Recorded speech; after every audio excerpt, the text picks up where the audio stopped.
안녕하세요. 친구들 잘 지냈나요? 와, 벌써 우리 5월 지금 둘째 주? 셋째 주? 5월 며칠이죠, 오늘이? 네, 벌써 5월도 많이 지나가고 있어요.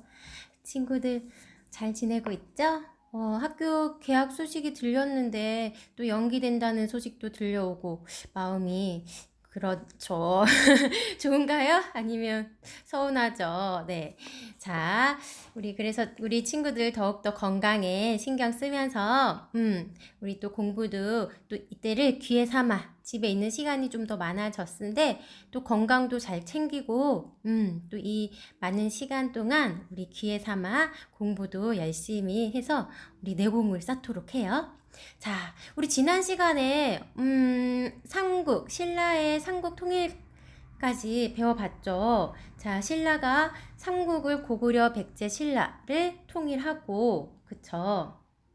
통일을 하고 통일신라와 이제 남쪽에는 통일신라, 북쪽에는 발해라는 나라의 남북국 시대까지 배워봤어요. 자, 이렇게 해서 우리 이제 통일신라 시대를 이제 지내게 되는데, 이제 신라도 그 긴 천년 신라도 이제 점점 분열이 되기 시작하죠. 원래 물이 고여 있다 보면 물은 흘러가야 되는데 물이 이렇게 계속 고여 있다 보면 어떻게 돼요? 물도 썩기 마련이에요. 그렇죠? 그래서 신라 말에 이제 사회 혼란과 후삼국이 신라가 다시 삼국으로 나뉘어지게 돼요. 그래서 후삼국이라고 불러주죠.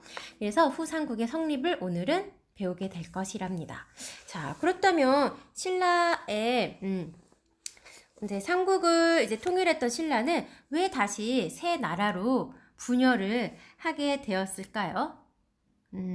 가장 큰 원인은 우리 진골 귀족들 사이에 우리 신라의 통일을 했었던 왕은 어느 왕이었죠? 어느 왕? 이제 신라는 골품제라는 제도가 있었죠. 성골, 진골, 그 다음에 육두품, 그 다음 밑에 천민, 상민, 노비 이러한 신라는 골품 제도가 있었어요. 그 중에서도 이제 성골에서 더 이상 왕이 나오지 않아서 이제 전혀 이제 아이들이 태어나지 않아서 이제 성골에서 진골로 이제 왕위가 이제 넘어가게 되죠. 이제 왕위 세습이 이제 진골로 넘어가게 됐는데 이 진골 가장 큰 원인이 이제 진골들 사이에서 일어난 왕위 다툼이었어요. 진골 귀족들은 왕위를 두고 이제 서로 다투면서 세력을 키우기 위해서 이제 농민들의 땅을 빼앗아 이제 자신의 이제 재산을 늘리게 되는 거죠. 그래서 백성들은 생활은 더욱 어려워지게 되고 곳곳에서 반란이 일어나게 된답니다. 그러다 보니 이제 반란이 일어나는 가운데 이제 지방에서 세력을 키운 이제 호족들이 등장을 하게 되고 이 중에 몇몇 호족들은 나라를 세우게 되는데 이 중에서 나라를 이제 세운 나라들 중에서 이제 후삼국이 이제 생기게 되는 거죠. 자, 그렇다면 신라 말의 사회 혼란과 후삼국의 성립을 한번 볼까요? 자, 신라 말의 사회 혼란은 시기는 8세기 후반 해공왕 이후예요. 자, 원인은 선생님 말했듯이 진골 귀족들의 이제 왕위 다툼이죠. 아우, 치열해요. 결과는 왕의 힘이 약해지고 골품제도, 그렇죠? 골품제가 흔들려요. 지방을 다스리기가 어려워져요. 이제 중앙 집권이 흔들리니까 지방을 다스리기가 더욱 어려워지겠죠. 중앙도 흔들리는데 그 지방까지 다스리기가 쉬워지겠어요? 더욱 어려워지겠죠. 그러다 보니 이제 배경은 진골귀족들이 이제 부패와 사치. 진골귀족들이 농민들은 더욱더 힘들어지는데 진골귀족들은 그 농민들의 그 빼앗은 것들로 더욱더 사치는 심해지고 더욱더 부패도 심해져요. 자, 진성여왕이 관리를 보내 세금을 더욱더 빼앗아 오라고 독촉을 해요. 대표적인 사건으로 경상도 상주에서 원종과 애노가 일으킨 이제 봉기가 이제 참다 이제 못 참는 거죠. 그래서 원종과 애노가 여기 이쯤에서 여기 경상도 상주에서 원종과 애노가 이제 대표적으로 이제 봉기를 일으키게 되는 거예요. 자, 우리 봉기가 뭔지 한번 볼까요? 봉기란 여러 사람이 벌떼처럼 떼지어 세차게 일어나는 상황을 가리키는 말이에요. 자, 일어난다는 거예요. 도저히 이제 참을 수가 없어. 우린 도저히 이제 더 이상 힘들어서 못 참겠어. 그래서 원종과 애노라는 이제 사람이 이제 봉기를 일으키는 거예요. 노비예요, 노비. 여기 살던 노비가 이제 일으키게 되는 거죠. 자, 새로운 세력의 성장을 하게 됩니다. 그래서 육두품의 세력이 되는 거죠. 우리 육두품이란 신라 사회의 이 골품제, 그쵸? 이 골품제도에 있는 성골, 진골, 육두품 이렇게 나누어지잖아요. 거기에 바로 이 육두품 세력이죠. 이 육두품 세력의 진골 위주의 사회 체제에 반발을 하는 거예요. 이 거의 대부분 진골들이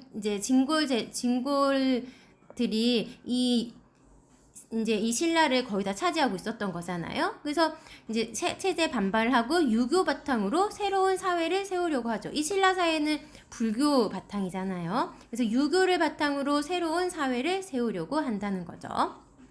자, 그럼 육두품이라는 거 한번 볼까요? 육두품은 진골 귀족과 같은 중앙 귀족이면서도 승진의 제한이 있었어요. 아무리 능력이 있었어도 더 이상 육두품까지 승진할 수 있었고 그 이상 진골이 될 수가 없었어요. 그래서 당나라를 유학을 떠난 사람이 많았으나 주로 학문과 종교 분야에서 활동을 하였죠. 더 이상 올라갈 수가 없으니까. 자, 그다음에 호족이라고 있었어요. 성주 또는 장군이라 불리며 지방에서 독자적인 세력을 이룩해요. 성주나 장군은 이제 성의 주인이라는 뜻으로 이제 장군은 군대 지휘관을 가리키는데 이제 지방에서 이제 자기 혼자 이제 독자적인 이제 힘을 키워서 세력을 이루죠. 출신 배경은 촌을 지배한 토착 세력가인 촌주 출신, 중앙에서 지방으로 내려온 세력 또는 해상 세력 또는 군사 세력 이러한 세력들이 있겠어요. 자, 그 다음에 활동하는 사람으로는 세금을 거두며 농민을 직접 다스린 진골 귀족 중심 사회에 도전을 했고요. 대표적인 인물로 우리가 흔히 이제 알고 있는 후삼국 시대의 대표 인물들이죠. 견훤, 궁예, 왕건, 그쵸? 우리 이제 후백제를 세우는 견훤, 이제 후고구려를 세우는 궁예, 그리고 이제 고려를 건국하는 왕건이 있겠어요. 자, 이렇게 해서 우리는 이제 이 신라 사회의 이제 혼란 속에서 후삼국이 이제 성립이 되는 것입니다. 그래서 후백제를 세운 상주 출신의 견훤이 되겠어요. 자, 여기 지도를 보면 여기 상주, 원산주 지방에 여기다가 견훤이 이제 세우게 되죠. 그리고 후고구려 위쪽으로 가면은 여기 왕건 보이죠? 여기 송악, 개성 보이죠? 그리고 또 왕건은 여기 송악, 개성 사람이에요. 그리고 여기 궁예 여기 그쵸? 궁예는 부건, 원주 사람. 여기 양길의 밑에서 이제 후고구려 처음에 이 양길의 밑으로 들어가게 돼요.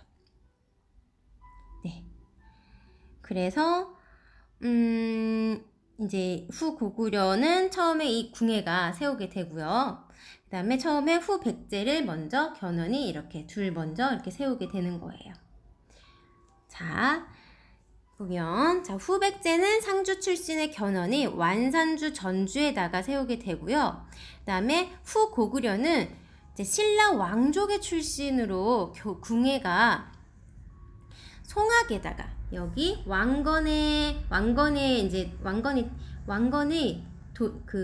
고향이에요. 왕건의 고향인 여기 송악, 여기 개성에다가 이제 도읍을 정하고 여기다가 이제 후고구려를 세우게 되는 거죠. 네. 이렇게 점점점 영토를 넓혀가면서 이제 후백제는 전라도와 충청도 일대를 이제 막강한 군사력을 기울여 이제 신라를 압박하게 되는 거예요. 이렇게. 그리고 후고구려는 이쪽 지역으로 경기도, 황해도, 강원도, 충청도 일부를 차지하면서 이제 나라 이름을 태봉으로 바꾸고 또 가장 넓은 영토를 이렇게 차지하게 되죠. 그러면서 이제 또 신라를 압박하게 되는 거죠. 자, 이렇게 고려의 건국과 후삼국의 통일을 한번 볼까요? 자, 배경은 이제 이제 그렇게 해서 여기 왕건이 이제 송악 개성에서 이제 왕건은 이 궁예 밑에서 있다가 그러다가 궁예의 이제 잘못된 정치에 신하들이 이제 반발을 하게 돼요. 그래서 궁의 부하였던 왕건이 신하들의 추대를 받아 왕위에 오르게 되고 국호를 고려로 정하고 이제 자기가 이제 왕이 됐는데 계속 그 궁의 그 고구려를 따를 순 없잖아요. 그래서 고려로 바꾸고 왕건의 고향이었던 송악으로 도읍을 옮기게 되는 거예요. 네. 자.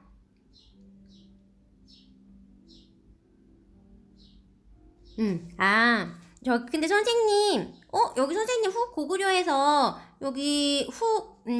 고구려에서 궁예가 처음에 송악, 개성에다가 도읍을 정했다고 했는데, 왕건이 고향이었던 송악으로 도읍을 옮겨요. 이게 무슨 말인가요?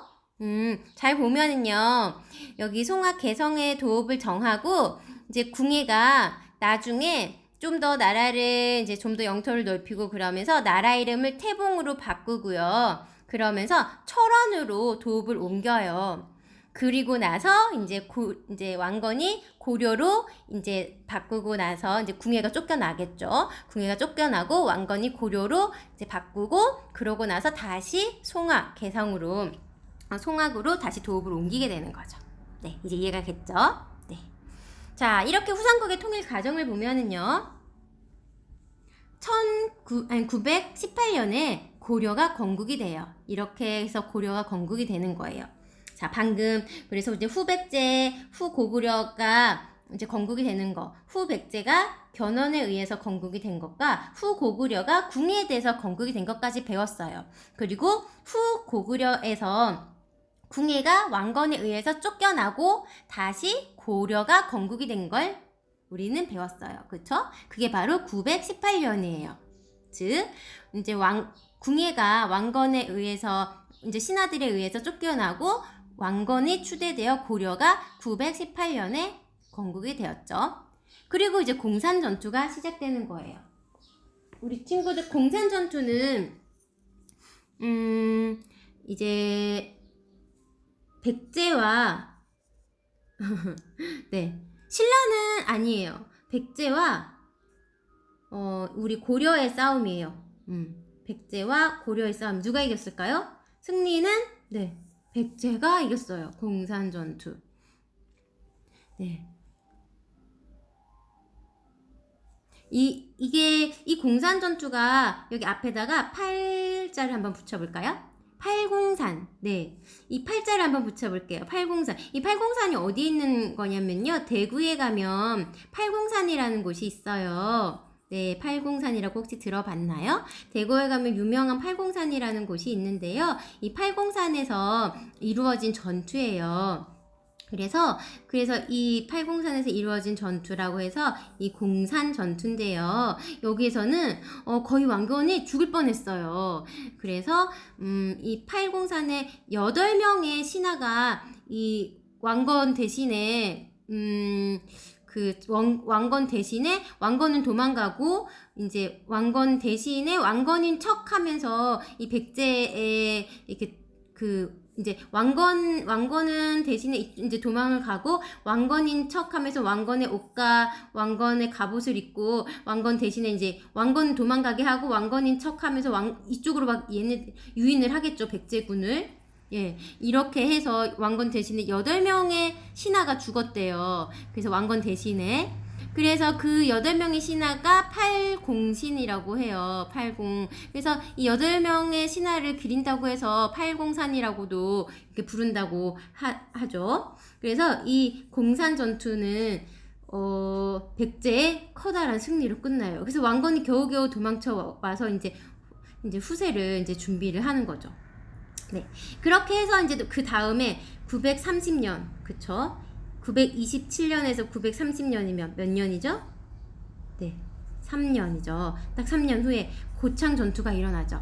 고창 전투도 이제 백제와 고려의 누가 이겼을까요? 네, 이번에는 고려의 아주 대승으로 끝나죠.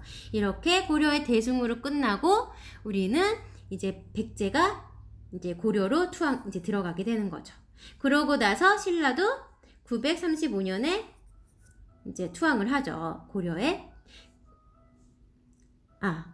들어가죠. 이때는 이제 대패를 해요. 이제 백제가 대패를 하고 아직 투항을 한 상태는 아니죠.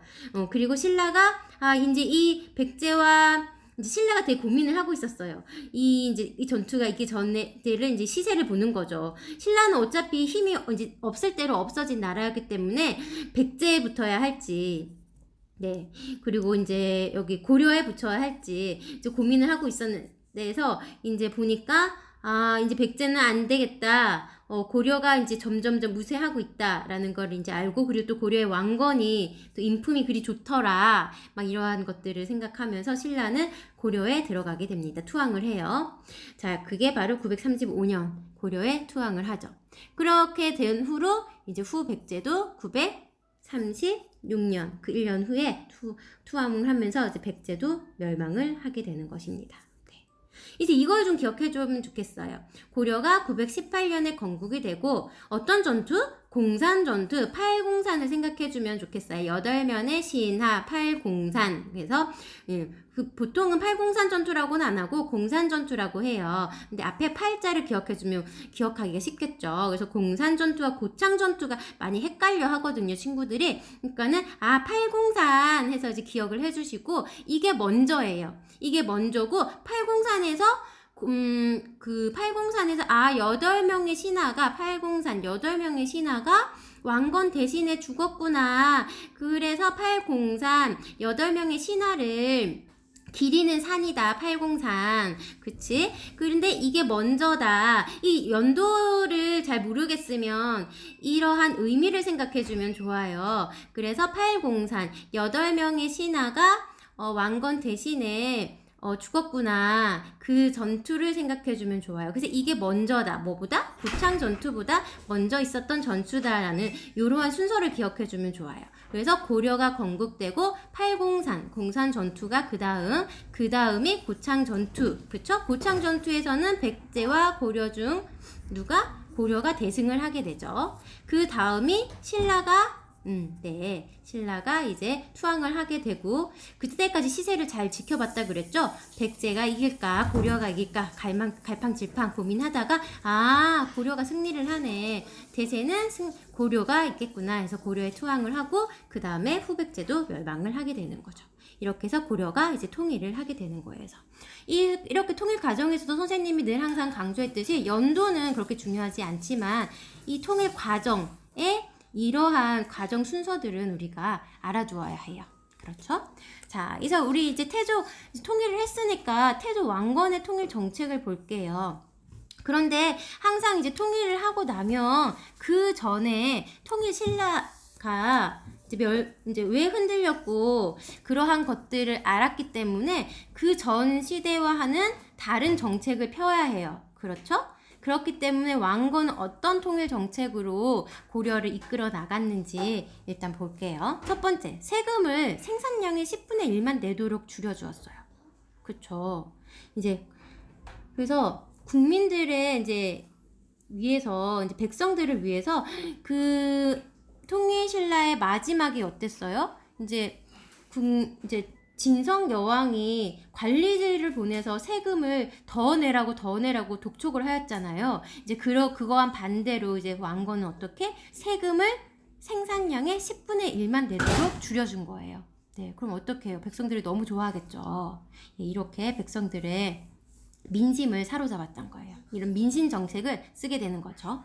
자, 그래서 두 번째 볼게요. 세력이 큰 호족의 딸과 이제 결혼하거나 호족이 높은 벼슬과 토지 또는 왕씨성을 내려줘요. 왕건이 무슨 성이에요? 그렇죠, 왕이죠. 그래서 왕씨성을 내려주는 거. 그리고 또 왕건이 누구죠? 호족이죠. 네, 그 호족인 자신이 그 왕이 됐어요. 그러면 또 다른 호족이 또 왕이 되지 말라는 법이 없겠죠. 그러니 다른 호족에게, 그쵸, 자신의 세력이 미치지 못하는, 혹은 자신의 세력보다 자신의 세력처럼 힘을 가지고 있는 호족에게 어떻게 자신과 똑같은 왕씨성을 줌으로써 어떻게 대우를 해준다는 거죠. 그러면 어떻게 자기에게 반기를 들겠어요? 안 들겠죠. 왕씨성을 내려줬다는 것은 자신과 같은 가족으로 받아들였다는 것이니까 자신의 가족을 이렇게 막 반기를 들고 자신의 가족을 내치겠어요? 아니죠. 그래서 반역을 하지 않겠죠. 그래서 왕시성을 내려줌으로써 가족으로 받아들였다는 거. 그리고 호족에게 높은 벼슬과 토지를 주고 또 호족의 딸과 결혼을 한다는 거. 그쵸. 그래서 호족의 딸과 결혼을 해서 나중에 이 왕건의 부인이 몇 명이나 되었을까요? 네, 무려 29명이나 부인을 두었다고 하네요. 네. 이 나중에 그래서 이 결국에는 지금은 이 왕건의 시대에는 이렇게 해서 이 29명의 부인을 두어 뭐 이렇게 통일 정책으로 쓰여서 이 왕건의 시대 때는 좋았지만 결국엔 근데 나중에는 이게 이 자녀가 또 많아졌겠죠. 아들도 많아졌고 딸도 많았겠죠. 그래서 이 나중엔 이 아들들 자녀들이 자식들이 또 왕위 다툼을 하느라 또 나중엔 또 그러한 일들이 또 생기죠. 여기 좀 안타까운 부분일 수도 있어요. 자, 그리고 세 번째 보니까 고구려를 계승하여 옛 고구려 영토를 찾으려 하려고 하였어요. 예, 그래서 이름도 뭐예요? 고려라고 지었죠. 고구려를 계승하였다 해서 고려라고 이름을 지었죠. 그래서 거란에 멸망한 발해의 백성들을 발해가 어디예요? 고구려를 계승한 발해, 그쵸? 누구? 대조영이 세운 발해잖아요. 그래서 발해의 백성들도 멸망하고 나서 거란에 의해서 멸망하고 나서 고려로 받아들였어요. 그래서 처음에 거란을 되게 적대시했어요. 왕건의 정책에는. 네. 자, 이렇게 고구려의 또 이제 고구려에서 그래서 태조 왕건은 죽기 전에 후대 왕들에게 꼭 지켜야 할 가르침을 만들어서 전했는데 이 교훈을 훈요 10조라고 해요. 자, 뭐 불교를 장려한다던가 거란을 멀리한다던가 뭐 이러한 내용들이 담겨 있는데요. 요거를 우리는 훈요 10조. 이제 후대의 왕들이 지켜야 할 교훈이라고 생각하면 돼요. 그거를 10가지 조항으로 남겨놓았는데 이걸 훈요 10조라는 거 요것도 기억을 해두면 좋아요. 자, 우리 고구려 후삼국의 그럼 통일의 의미를 한번 생각해 볼게요. 자, 스스로의 힘으로 통일을 이루었어요. 그렇죠. 스스로의 힘으로 통일을 이루었죠. 우리 신라는 어때요? 우리 스스로가 아니라 당나라와 나당 연합을 이루어서 통일을 이루었죠. 그래서 실질적인 민족 통일을 완성한 거예요. 그렇죠? 지배 계급이 진골 귀족에서 이제는 지방 호족으로 바뀌었어요. 왕건이 지방 호족 출신이잖아요. 그렇죠? 삼국의 문화를 받아들여 새로운 문화의 틀을 이제 만들게 된 거예요. 삼국 고구려 백제 신라의 삼국 문화를 받아들여서 이제 새로운 문화의 틀을 만들게 된 거죠. 자, 그럼 제도의 변화를 한번 볼게요. 이제 우리 고려시대 하면은요. 기억해야 할 왕 네 명을 딱 들 수가 있어요. 이 4명의 왕은 고려시대 하면 다른 건 몰라도 이 왕 기억하라 하면 이 4명의 왕은 꼭 기억해 줘야 돼요. 누구? 이제 고려를 세운 왕건. 그쵸? 태조 왕건이 있고요. 또 지금 배울 광종. 그 다음에 성종.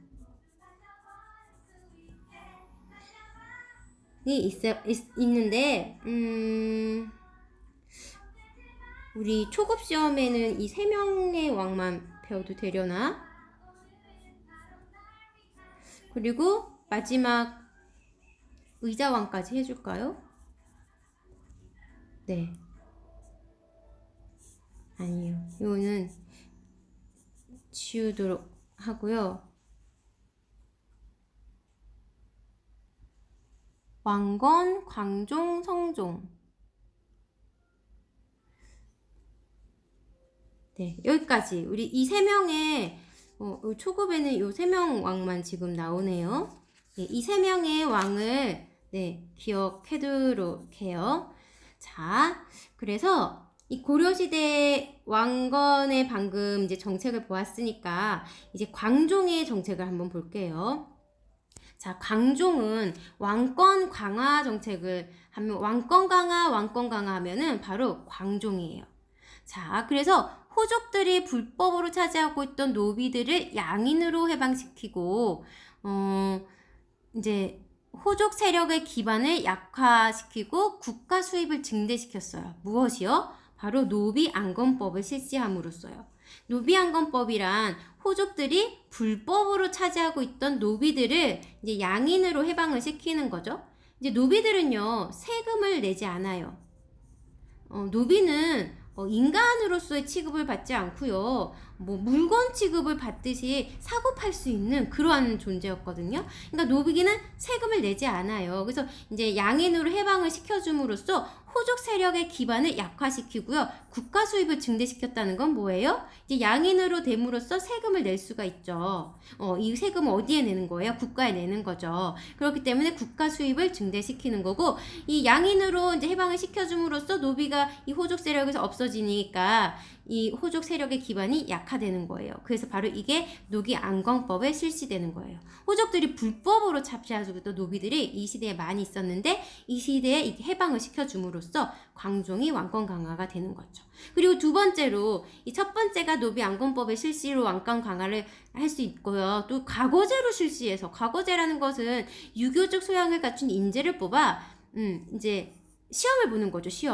시험을 봐서, 이 신라시대까지는 선생님 뭐랬어요? 골품제라는 것로, 그쵸? 아무리 능력이 있어도 성골, 진골, 육두품 이상으로, 육두품에서 아무리 능력이 있어도 육두품 이상으로 귀족이라고 해도 육두품 이상으로는 진골이 될 수가 없다고 했잖아요. 그런데 이제 과거제를 실시해서 시험을 보아서 능력이 있는 사람은 인재를 뽑아 국왕에게 충성하는 관리로 삼았다고 했죠. 근데 이 과거제라는 게 누가 뽑아요? 바로 국왕이 뽑죠. 그러니까 누구에게 충성을 하겠어요? 국왕에게 충성을 하겠죠. 그러니 이 과거제를 실시함으로써 왕권이 강화된다는 거죠. 그리고 성종의 제도를 성종을 볼게요. 자, 성종은 이제 광종이 왕권 강화를 했다 그러면 이제 성종이 이제 제도를 정비하는 거예요. 자, 유교 정치 사상을 채택했어요. 최숙로의 건의를 받아들여 유교 정치 사상을 통치의 근본 이념으로 삼았어요. 자, 여러 제도 정비를 했고요. 중앙 정치 조직, 지방 행정 제도 등을 정비하여 중앙 집권 체제를 강화했죠. 자, 그래서 최숙로라는 사람을 보면 성종에게 개혁안으로 시무 28조를 제출하였고요. 불교를 비판하는 내용이 많았으며 지방관 파견, 학교 건립 등을 주장하였대요. 네. 선생님이 아까 고려의 4대 이제 4명의 왕을 꼭 기억해달라고 했는데, 자, 이 4명의 왕 중에 우리 여기 초급에는 지금 선생님이 보니까 지금 왕건, 광종, 성종 까지밖에 안 나왔는데 그냥 참고로 알아두세요. 한 명은 아까 선생님이 의자왕이라고 썼는데 의자왕은 백제의 왕이고요. 자, 그쵸. 아까 계백을 이제 출정시켰던 백제 왕이죠. 그 의자왕이 아니고 우리 또 갑자기 선생님이 단어 갑자기 기억이 안 나요. 방금 거지만 해도 원나라 공주, 고려의 마지막은 이제 원나라 간섭을 받거든요. 그래서 원나라 간섭을 받는 그 사람, 그 왕 이름이 뭐죠? 갑자기 생각이 안 나요. 잠시만요. 선생님이 우리 원간섭기를 시작해서 받는, 그렇죠, 공민왕. 이 공민왕을 기억해주면 좋아요. 그렇죠? 나중에 우리 뒤에 가면은 배우겠지만 이 공민왕. 그래서 고려의 4명의 왕은 꼭 기억해 주는 게 좋아요. 왕건과 광종, 성종, 공민왕. 그쵸? 이제 나중에 원간섭기에서 이제 공민왕의 정치를 배우게 될 건데요. 이 고려의 이제 여기서 참고적으로 왕건, 광종, 성종, 공민왕을 기억해 주면 좋고요.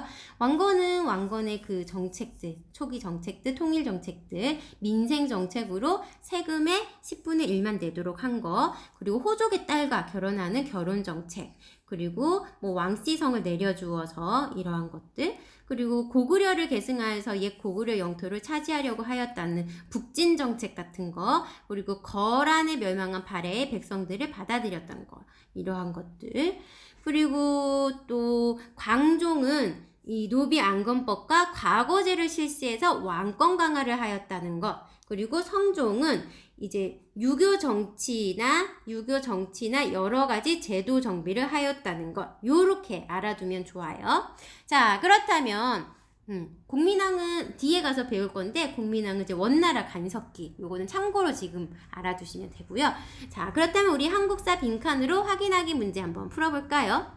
자, 신라말, 왕권이 약해진 틈을 타 지방에서 독자적인 세력을 이룬 뭐뭐가 성장하였다. 그렇죠. 대표적인 호족으로 왕건이 있죠. 그죠? 자, 후백제를 세운 사람은 땡땡, 고구려를 세운 사람은 땡땡이 있다. 후백제를 세운 사람은 그쵸. 고구려를 세운 사람은 땡땡. 그쵸. 고구려를 세운 사람은 땡땡인데 이분은 그 애꾸눈이에요. 그쵸. 그리고 이분은 신라의 원래는 왕족 출신이죠. 그쵸. 그리고 땡땡을 세운 왕건은 후삼국을 통일하였다. 그쵸. 왕건은 원래 후고구려인 궁예의 밑에 있다가 궁예를 몰아내고 땡땡을 세웠죠. 그죠? 고구려 광종은 시험을 통해 관리를 뽑는 광종, 왕권 강화 광종은 왕권 강화를 하기 위해서 노비 안건법과 땡땡땡을 실시하죠. 그죠? 발 뽑는 땡땡땡을 실시하였다. 그죠? 우리 모두 땡땡땡을 맞춰주었겠죠? 자, 우리 친구들 그럼 10분 쉬었다가 다음 검정 능력 시험 문제도 한번 풀어보고요. 문제를 풀지 않은 친구는 어떻게? 잠깐 멈춤을 해놓고 문제를 풀고 선생님과 함께 문제를 풀어보도록 하겠습니다. 자, 그럼 친구들 10분 쉬었다가 문제 풀이해서 보아요. 친구들 그럼 10분 후에 보아요. 안녕.